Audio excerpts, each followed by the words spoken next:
उत्तर प्रदेश में बीजेपी की सरकार रूल ऑफ लॉ के तहत सरकार को नहीं चला रही है, बल्कि रूल बाय गन को चला रही है। इससे बीजेपी की गवर्नमेंट बनी, ये सिलसिला चल रहा है। और हर बार जब कभी भी हम मीडिया से बात करते थे, बल्कि हम अपने भाषण में, अपने स्पीचेस में इस बात को दोहरा रहे थे।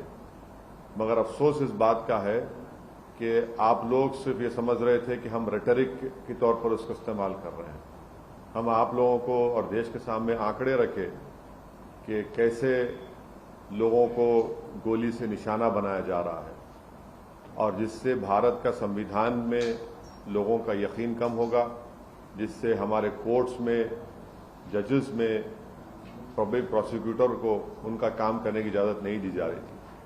तो ये हुआ, और हम इसका, मेरे पास अल्फाज नहीं है इसका कंडेम करने के लिए, इसकी मजम्मत करने के लिए।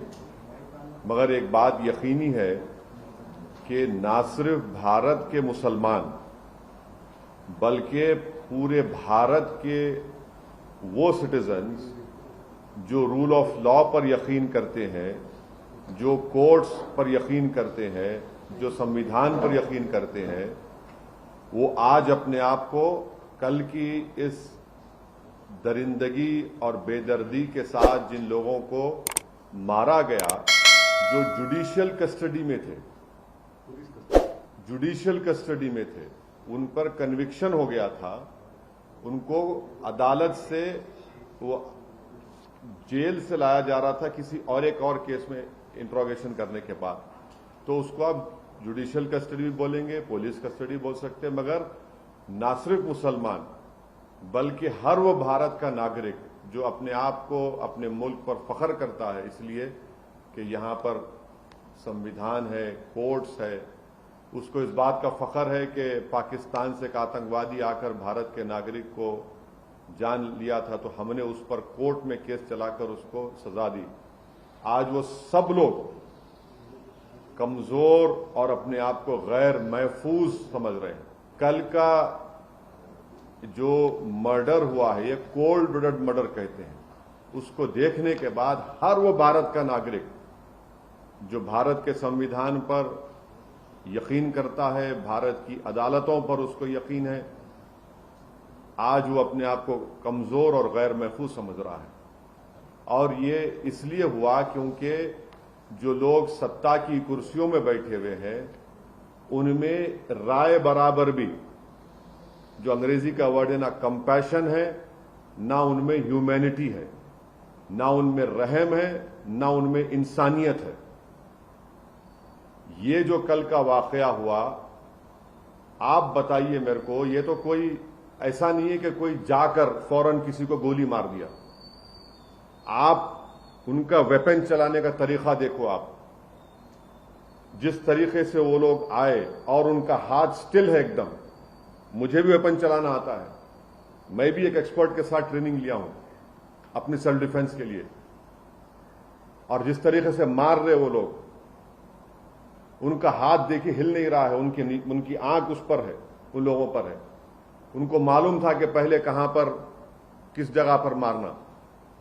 तो ये एक कोल्ड ब्लडेड मर्डर है, और ये लोग प्रोफेशनल हैं। ये जो कल जो लोग हत्या किए, अगर इनका ताल्लुक उत्तर प्रदेश सरकार से नहीं है, मैं सवाल उठा रहा हूं, मुझे नहीं मालूम है नहीं है, अगर नहीं है तो फिर ये रेडिकलाइज कैसे हुए, और इतना वेपन उनके पास कहां से आया? ये कोई कट्टे नहीं थे, एक साथ मारे जा रहे हैं, और कहीं पर भी वेपन ब्लॉक नहीं होता उनका हाथ देखिए आप। ये रेडिकलाइज एलिमेंट्स है। अगर ये उत्तर प्रदेश की सरकार से नहीं है तो ये लोग, ये रेडिकलाइज, हाईली रेडिकलाइज है। और बीजेपी इसको ब्रश असाइड करती है, नहीं कुछ हो नहीं रहा है। अरे भाई, कैसा नहीं हो रहा है? देखो ना ये लोग कौन है। गोली मारकर कौन सा रिलीजियस नारा क्यों लगाते आप? इनको आप आतंकवादी नहीं कहेंगे तो क्या कहेंगे? देशभक्त कहेंगे इनको आप? क्या इनको आप फूल का हार पहनाएंगे ले जाकर ये लोग? और जो लोग टीवी के स्टूडियोज में बैठकर जश्न मना रहे थे एनकाउंटर का, शर्म से डूब मरो तुम लोग।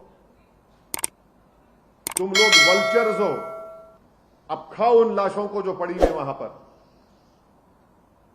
आप जश्न मना रहे थे ना एनकाउंटर का, अब देखिए क्या हो रहा है। देखिए, मैं मरने को तैयार हूं, मैं मरने को तैयार हूं। मुझे मालूम हो सकता है करेंगे वो लोग। वो देखिए, आप जब तक रेडिकलाइजेशन को नहीं रोकेंगे, चाहे किसी समुदाय का हो, आप रेडिकलाइजेशन को रोकिए, वरना याद रखिए रेडिकलाइजेशन इस दीमक की तरह इस मुल्क को कमजोर कर देगा। किसी समुदाय का रेडिकलाइजेशन हो मुल्क के लिए ठीक नहीं है। सवाल पूरा नहीं हुआ। उत्तर प्रदेश जाएंगे आप?